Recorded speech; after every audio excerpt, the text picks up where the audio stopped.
We,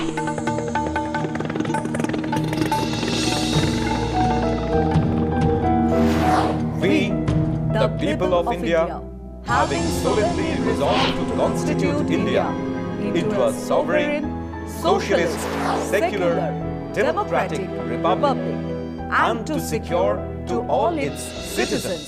শুরু করলাম আজকের চতুর্থ স্তম্ভ। আমি সুচন্দ্রিমা, নমস্কার। গোটা ৩৫ আসনের নির্বাচন বাকি। কদিন আগেও যে জায়গায় ভোট দিন আওয়াজে তথস্থ হয়েছিল, সে পাড়ার কুকুর বেড়ালো, সেখানে এখন সন্নাটা। প্রতিটা ঘর থেকে আশঙ্কা ছিটকে পড়ছে। কেউ হোম কোয়ারেন্টিনে, কারোর শ্বাসকষ্ট প্রবল, অক্সিজেন আছে তো? তেমন হলে বিছানা পাওয়া যাবে তো?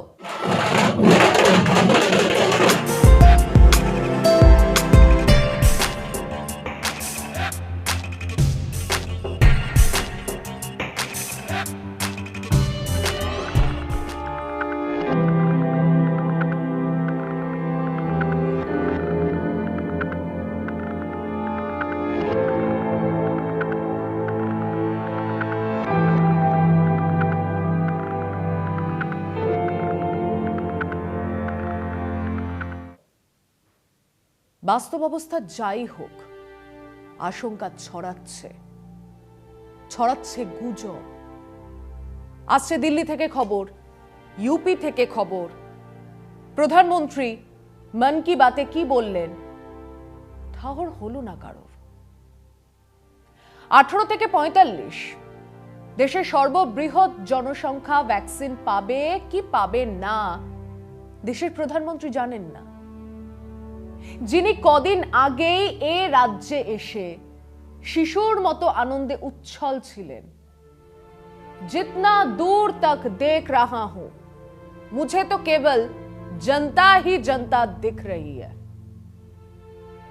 এখন সেই দূরত্বের অনেক কাছে করোনা ভাইরাস, আর মোদিজি অনেক দূরে সেফ হাউসে। দিল্লি থেকে যারা ডেইলি প্যাসেঞ্জারি করছিলেন, তাদের কাজ শেষ। মিঠুন চক্রবর্তী চলে যাবেন উটি। এই যাত্রায় হয়তো তার রিসর্ট ভাঙা পড়বে না। শোনা যায় শর্ত তো এটাই ছিল। ফিরে গেছেন অন্য মন্ত্রী অমিত শাহ, জগৎ প্রকাশ নাড্ডা, বাবুল সুপ্রিয়, স্মৃতি ইরানিরা। এখন গ্রাম বাংলা জুড়ে অতিমারির ছোবল। শহর মফস্বলে প্রতিটা ঘর থেকে কোভিডের খবর। ওদিকে যাঁরা সোনার বাঙ্গাল তৈরি করবেন বলে ঘন ঘন হাঁক পাচ্ছিলেন, আমি তোমাদেরই লোক বলে সেলফি তুলছিলেন, চানের ঘর, রান্নার ঘরে ঢুকে জানান দিচ্ছিলেন কত কাছের লোক, বাচ্চা পেলেই মুখ টিপে প্রবল শিশু প্রেমী হওয়ার চেষ্টা চালাচ্ছিলেন। জীবন ও মরণ, সুখ দুঃখ দিয়ে বক্ষে ধরিব জড়ায়। আহা, দাদার কীর্তি দাদা দিদিরা, তারা কই, কোথায়? বক্ষে ধরিতে হবে না জড়ায়, অন্তত দেখা তো দিন। মানুষ ডাক্তার চাইছে, বেড চাইছে, ওষুধ চাইছে, অক্সিজেন চাইছে। কোথায় আপনারা? এক একটা কেন্দ্রে আমি তোমাদেরই লোক বলে যে 5, 7, 10 জনের নাম দেখলাম, তারা কই? যারা এই কদিন আগে সাত সকালে টক দই চিড়ে খেয়ে চটচড়ে রোদ মাথায় নিয়ে হাত জোর করে ভোট ভিক্ষেতে বের হয়েছিলেন, মুখে টাঙানো ছিল 12 আনার হাসি, তারা কই? মাছ কুটলে মুড়ো দেব, গাই দুয়ালে দুধ দেব, উড়কি ধানের মুড়কি দেব বলে পথ চলছিলেন অনুগামীদের নিয়ে, তারা কই? ভোট চেয়েছেন, ভোট দিয়েছি। ইভিএম বক্সে ঢুকে গেছে আপনার বৃহত্তম গণতন্ত্রের বৃহত্তম ও একমাত্র গণতান্ত্রিক অধিকার। এখন আর আপনার কিচ্ছুটি করার নেই। যারা বলেছিল কাছের মানুষ, কাজের মানুষ, যারা বলেছিল জিতলে তো বটেই, এমনকি হারলেও নাকি তারা এলাকা ছেড়ে যাবেন না, তারা এখন ঠান্ডা ঘরে। আপনি এখন অস্ত্রশস্ত্রহীন পাবলিক। তাকে দেখুন, দেখতে থাকুন। সেই আবার রেজাল্ট ঘোষণার দিনে আসবেন, খোলা হুট খোলা গাড়িতেও নয়, মুখ ঢাকা থাকবে 2 পর্দা 3 পর্দার মাস্কে। আসবেন যদি যেতেন, তারপর আপনার ভোট নিয়ে জিতে দল বদলাতেও পারেন, অন্য দলের উন্নয়ন যজ্ঞে ঝাঁপ দিতেই পারেন। সেসব সার্কাস তো আমাদের মানে পাবলিকের জানা। কিন্তু এবার বড্ড তাড়াতাড়ি বোঝা গেল, চেনা গেল সেই তাদেরকে যারা নেহাতি টুপি দিয়ে আপনার ভোট কিনতে এসেছিল।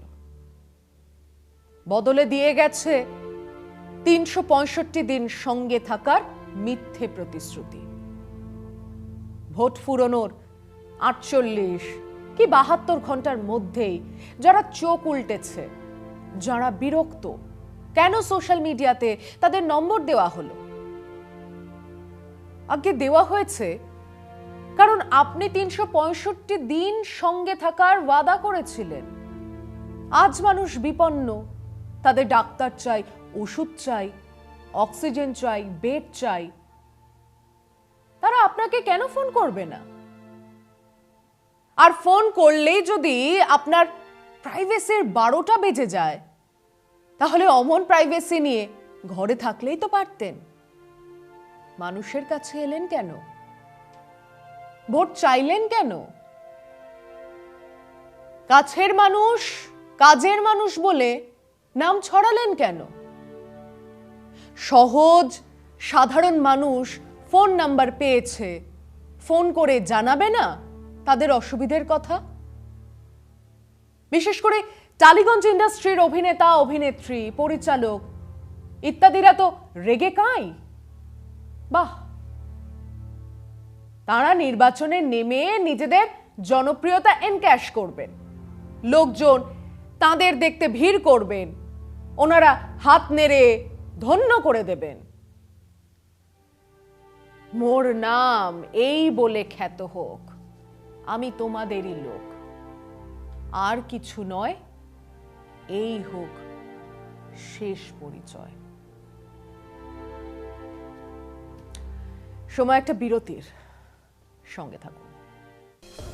দিস্তা দিস্তা লিফলেট বিলি করেছেন, একটাই কথা বলেছেন, আমি তো তোমাদেরই লোক গো, ভোটটা কেবল দিয়ে দেখো একবার। ফুল খিলেঙ্গে গুলশন গুলশন।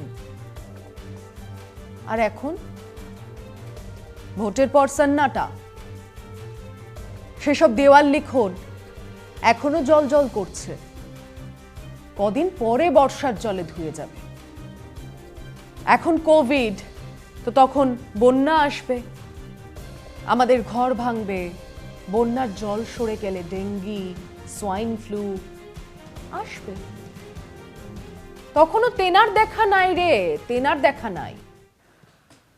রবীন্দ্রনাথ আউড়ে ছিলেন ভোট ভিক্ষের সময়, মনে নেই? আজ 2-2.5 মাস ধরে মানুষের কানের দফারফা করে ছেড়েছেন, দিস্তা দিস্তা লিফলেট বিলি করেছেন, একটাই কথা বলেছেন, আমি তো তোমাদেরই লোক গো, ভোটটা কেবল দিয়ে দেখো একবার। ফুল খিলেঙ্গে গুলশন গুলশন। আর এখন ভোটের পর সন্নাটা, সেসব দেওয়াল লিখন এখনো জল জল করছে, কদিন পরে বর্ষার জলে ধুয়ে যাবে। এখন কোভিড, তো তখন বন্যা আসবে, আমাদের ঘর ভাঙবে, বন্যার জল সরে গেলে ডেঙ্গি, সোয়াইন ফ্লু আসবে। তখনও তেনার দেখা নাই রে, তেনার দেখা নাই। তারপর দুর্গাপুজো, শীত, গ্রীষ্ম, বর্ষা, 5 বছর কেটে যাবে, আবার আসবে এই ভোট ভিখিরির দল। এবার থেকে এদের চিহ্নিত করা হোক। আসুন, প্রত্যেক পাড়ায় খাতা রাখা হোক। যিনি জিতলেন তিনি কতবার মানুষের ফোন ধরলেন, কতবার এলাকায় এলেন, কতবার অসহায় মানুষের পাশে দাঁড়ালেন, এসব লেখা থাকুক। যিনি হারলেন তারটাও লেখা থাকুক, তার হিসেবও থাকুক। 5 বছর পর সেই খাতা সামনে আসুক। যিনি মানুষের সঙ্গে থাকেননি, মানুষের বিপদে থাকেনি, তাকে চিহ্নিত করা হোক। না হলে ঝড়ের সময় কান্তি আর ভোটের সময় সুকান্তি চলতেই থাকবে। যে জনপ্রতিনিধি মানুষের সঙ্গে থাকেন না, মানুষের বিপদে আপদে যাকে পাওয়াই যাবে না, তাকে মানুষ ভোট দেবে কেন? আপনি আমার ভোটে নির্বাচিত হয়েছেন, আপনাকে আমার আপদে বিপদে থাকতে হবে। আপনাদের গরিষ্ঠাংশ যারা সরকার তৈরি করেছেন, তাদের দায়িত্ব নিতে হবে স্কুলের, পড়াশোনার, স্বাস্থ্যের, হাসপাতালের, ওষুধের, দায়িত্ব নিতে হবে রাস্তাঘাটের, বিদ্যুতের, পানীয় জলের, নিতে হবে। প্রতি 5 বছর পর পর তার হিসেব নিকেশ মানুষের সামনে রাখতে হবে। সেটাই তো গণতন্ত্র, সেটাই তো by the people, of the people, for the people. তারা ভোটটি নিয়ে উধাও হয়ে যাবেন 5 বছর পর। হিন্দু খতরে মে হ্যায়, মুসলিম খতরে মে হ্যায়। আচ্ছা, আপনি নাগরিক তো? আপনাকে আমরা নাগরিকত্ব দেব। দেশ আজ বিপন্ন, সিয়াচিন में जवान लड़ रहे हैं, কাশী মথুরা বাকি হ্যায়। এসব ভাট অবান্তর ইস্যু নিয়ে ভোট হবে? মানে স্বাধীনতা 74 বছর পর হিন্দু খতরে মে হ্যায়। হাসপাতাল না বানালেও চলবে, ভোটের ইস্যু রাম মন্দির। অক্সিজেন না থাকলেও চলবে, কাশী মথুরা বাকি হ্যায়। 100% সাক্ষরতার বদলে উদ্ধত 70% হিন্দু ভোটের দাবি করা মূর্খরা ভোট চাইবে। আমরা সেই খেলায় মাথা নাড়ব।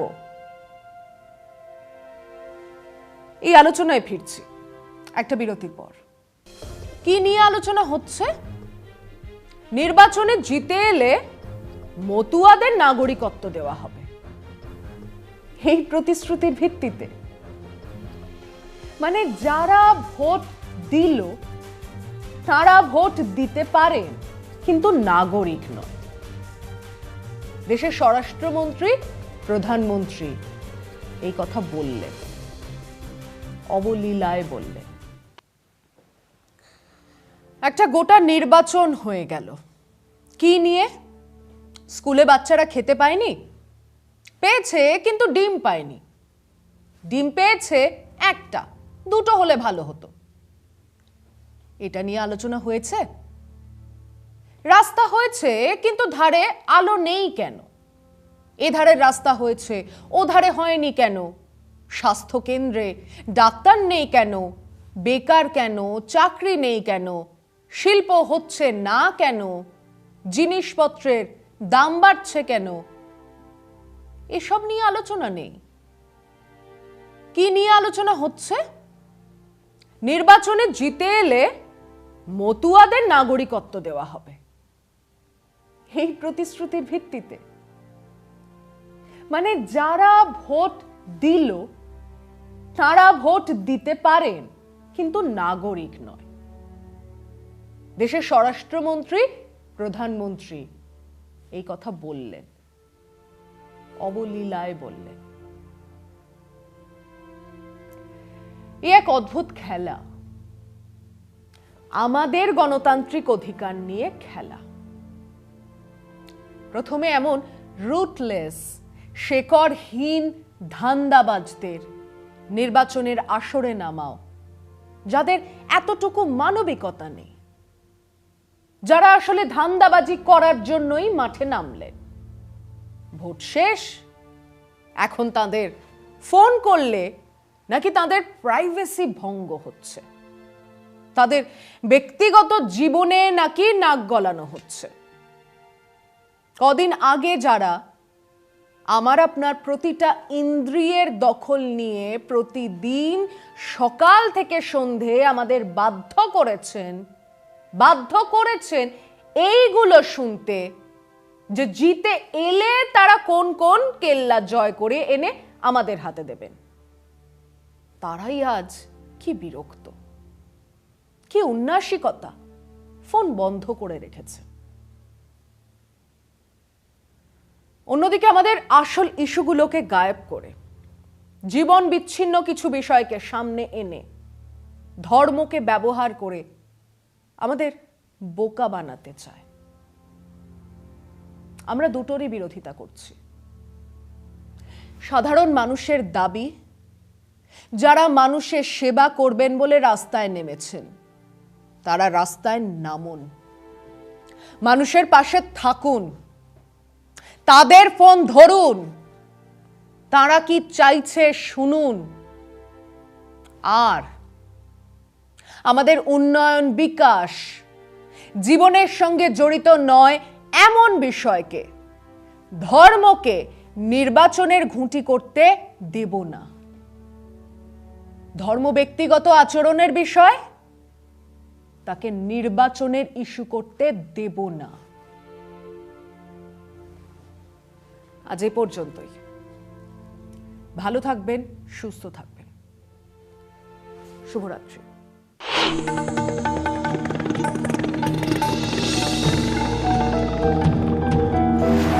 We, the people of India, having solemnly resolved to constitute India into a sovereign, socialist, secular, democratic republic, and to secure to all its citizens